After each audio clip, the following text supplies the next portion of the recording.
Baik, bismillahirrahmanirrahim. Assalamualaikum warahmatullahi wabarakatuh. Halo teman-teman semua. Perkenalkan, nama saya Muhammad Iksan. Saya dari Prodi Informatika Universitas Nahdlatul Ulama Yogyakarta. Nah, pada kesempatan kali ini saya akan menyampaikan beberapa hasil progres dari proyek manajemen finance yang saya garap. Manajemen finance dengan nama aplikasi itu adalah Hemat Yuk. Nah, hal ini bertujuan untuk sebagai UTS dari matkul mobile programming. Nah, jadi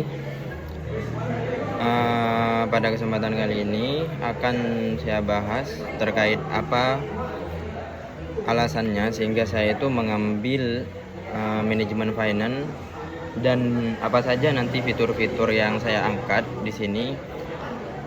Dan yang pasti fitur-fitur yang saya angkat itu adalah hasil dari observasi, hasil wawancara kepada beberapa orang, yang mana nanti dari hasil wawancaranya tersebut saya angkat menjadi beberapa fitur. Nah, analisis permasalahan yang pertama di sini yaitu fenomena mahasiswa. Jadi mahasiswa itu sering mengalami kritis di akhir bulan. Hal penyebab utamanya adalah karena sulit mengatur pengelolaan keuangannya. Jadi dalam pengeluaran setiap harinya itu tidak dicatat, dan dalam setiap pengeluaran satu bulan itu tidak ada catatannya. Nah, terus hambatan teknis yaitu metode konvensional. Nah, jadi yang menjadi penyebab malas teman-teman mahasiswa itu ketika ingin mencatat pengeluaran dan pemasukan dari setiap harinya itu karena metodenya masih manual. Misalkan kayak seperti mencatat manual di buku, atau paling mentok itu menggunakan spreadsheet. Nah, hal ini menjadi alasan kenapa mahasiswa itu malas mencatat hal itu. Terus dengan yang konvensional maka dirasa oleh teman-teman mahasiswa itu masih ribet dan tidak praktis. Dan input data adalah titik frustasi tertinggi karena mobilitas mahasiswa yang tinggi. Terus yang kedua, analisis kebutuhan. Nah, di bagian analisis kebutuhan di sini yang pertama yaitu ada yang namanya otomatisasi. Nah, di mana dalam fitur scan, yang mana dalam aplikasi yang saya garap ini ada yang namanya fitur scan. Nah, di fitur scan tersebut scan nota. Nah, dalam fitur scan nota itu teman-teman ketika berbelanja tidak lagi input manual, atau tidak harus ribet-ribet karena cuman tinggal foto struk yang sudah diberikan oleh toko, lalu akan ada otomatisasi pencatatannya sendiri. Nah, itu yang sangat diinginkan oleh teman-teman yang saya wawancarai. Nah, yang kedua yaitu ada yang namanya visualisasi. Nah, laporan visual real time, P-chart atau area chart sebagai instrumen evaluasi kedisiplinan pengeluaran mingguan. Nah, terus yang ketiga yaitu dari analisis kebutuhan yang ketiga yaitu ada yang namanya non fungsional, yang mana dalam non fungsional ini keamanan data privasi dan UI UX yang ringan serta mode gelap atau dark. Nah, karena rata-rata mahasiswa sekarang itu adalah Gen Z, jadi mereka itu peka terhadap beberapa keamanan data. Mereka sangat khawatir seperti itu. Nah, tentu dari mereka juga sangat menginginkan data yang aman. Misalkan anggaplah karena ini adalah permasalahan uang, otomatis tentu tentang keamanannya memang sangat perlu untuk diperhatikan. Nah, sedangkan dengan tampilannya, terkait tampilan, memang teman-teman Gen Z sekarang itu memang sangat menginginkan tampilan yang sederhana dan interaktif dan modern gitu. Nah, terus pada selanjutnya yaitu referensi observasi. Nah, di referensi observasi di sini kami menggunakan user persona berdasarkan beberapa metode yang kami pelajari di pelajaran matkul UI UX. Nah, di situ ada kita dipelajari tentang bagaimana kita membuat user persona. Nah, kurang lebih seperti ini untuk user persona. Terus ini adalah timeline dari proyek yang saya garap. Jadi kita ada minggu ke-1 dan kedua, di situ riset, ide dan analisis kebutuhan. Terus pada minggu ketiga itu wireframing tapi yang masih low fidelity dan UI design. Nah, terus pada minggu ketiga menggunakan sudah masuk pada tahap setup environment dan React Native development.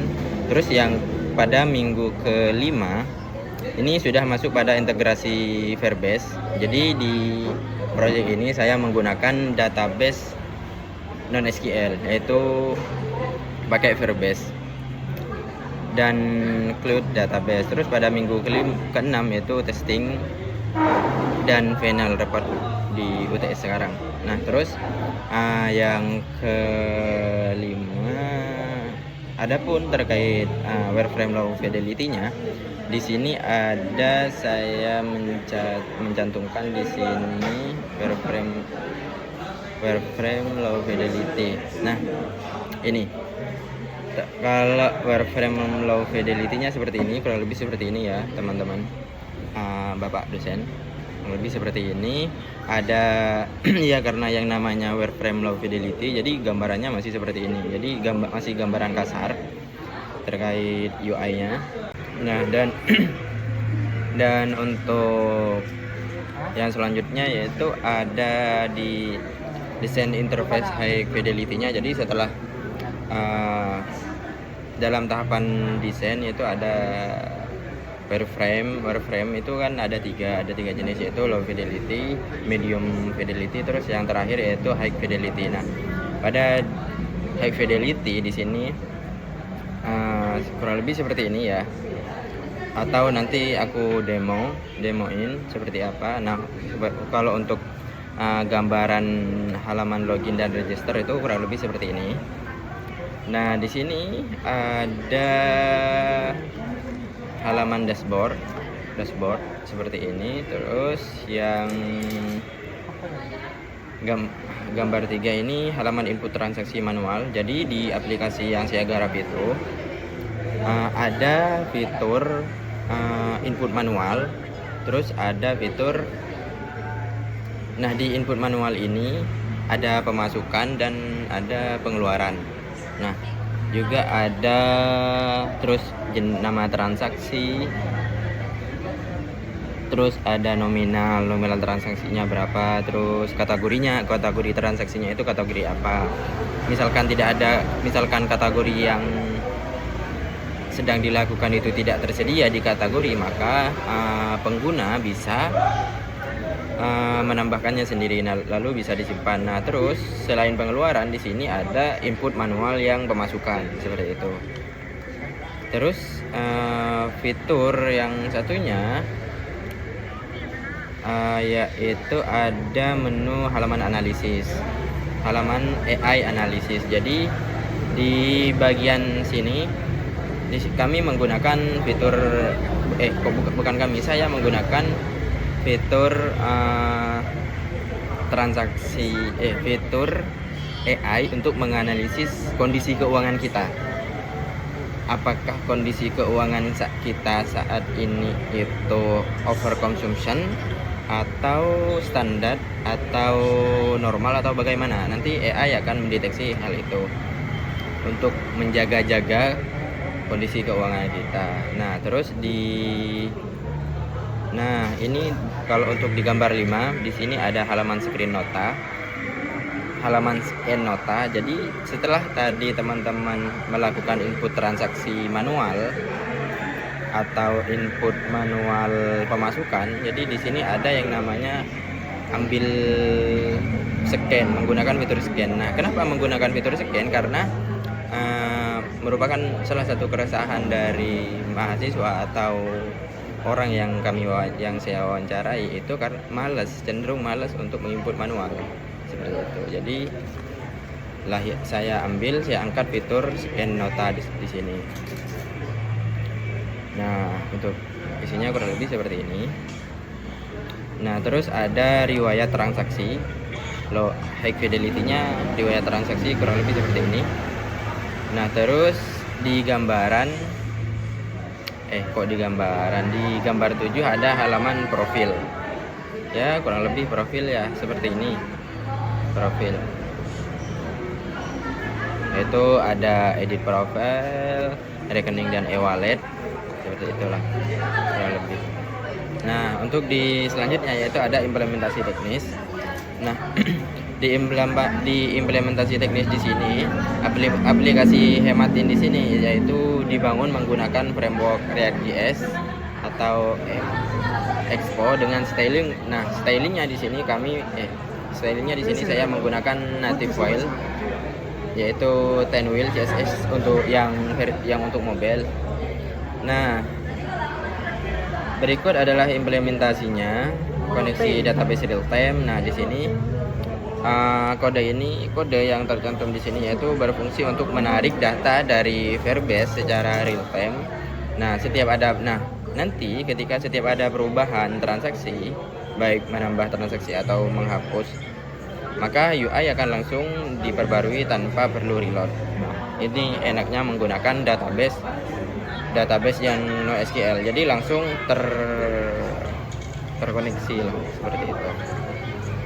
Nah, terus implementasi yang satunya yaitu logika kalkulasi distribusi kategori. Nah, di atas itu ada fitur AI analisis. Nah, bagian inilah yang menghitung tersebut Nah, kode ini menghitung total pengeluaran per kategori, menghitung presentasinya, dan mengurutkan dari yang terbesar untuk divisualisasikan dalam bentuk custom progress bar.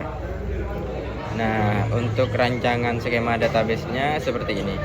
Nah, seperti yang saya bilang di awal bahwasanya database-nya di sini saya menggunakan database NoSQL. Jadi database-nya itu pakai Cloud Firestore dari Firebase. Karena apa? Kenapa saya menggunakan database ini? Karena fleksibilitasnya dalam menangani sinkronisasi data mobile secara real time. Untuk strukturnya ya kurang lebih seperti ini. Untuk strukturnya. Oke, sekarang kita demo terlebih dahulu. Nah, jadi setelah ini selesai, maka kita akan menyeken ini. Ini adalah barcode untuk kita scan. Oke, kita scan ini terlebih dahulu menggunakan scan. Nah, otomatis ini akan masuk pada Expogo. Lalu kita klik. Nah,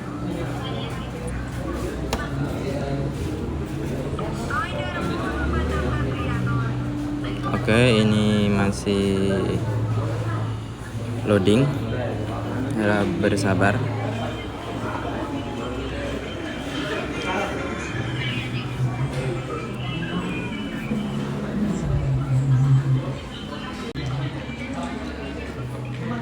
Nah, ini dia untuk tampilan halaman pertamanya dari aplikasi Hemat Yuk yang versi mobile. Nah, untuk di halaman pertama, kita kalau sudah memiliki akun, jadi kita tinggal login. Nah, kalau masih belum memiliki akun, jadi kita itu register di sini. register.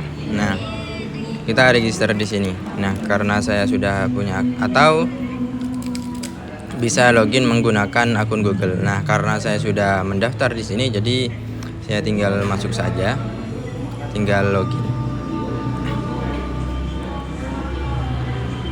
Nah, jadi kurang lebih seperti ini. Ini tampilan untuk yang tampilan dashboard. Tampilan dashboardnya kurang lebih seperti ini ya. Nah,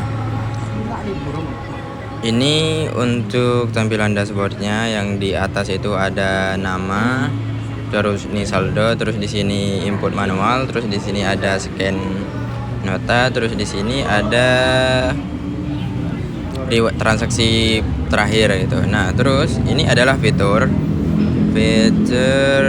catat transaksi. Ini kita coba dulu ya, apakah berhasil apa enggak. Di sini saya nasi padang, nominalnya berapa, kita kasih 12.000, masuk kategori food. Misalkan pakai catatan lainnya ada di sini, simpan transaksi. Nah, otomatis di sini saldonya dikurangi oleh nasi padang di sini. Nah, kita coba ulang ya. Kita coba ulang, kasih ST.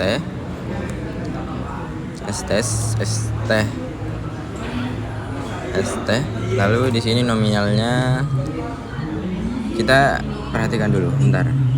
Nah, ini 4.290.000, kita kurangi secara manual. ST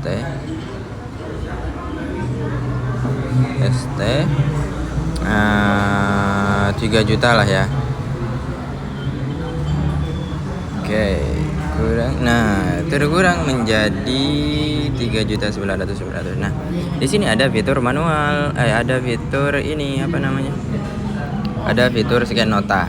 Jadi kita bisa ambil scan nota, bisa ngambil dari galeri kita untuk scan notanya, terus bisa ambil dari foto langsung. Contohnya seperti ini, anggaplah ini nota, kita bisa scan langsung seperti ini, pencet. Nah, use foto gitu. Jadi karena yang aku scan tadi itu bukan nota, jadi gak terbaca. Nah, terus ada riwayat transaksinya seperti ini, terus analisisnya seperti ini. Nah, di sini untuk saving goalnya seperti ini. Nah, di pojok kanan atas ini ada, nanti kita bisa menambahkan saving goal. Nah, dan ada akun profile kita, bisa keluar bantuan. Nah, kurang lebih seperti itu untuk aplikasi yang saya bikin,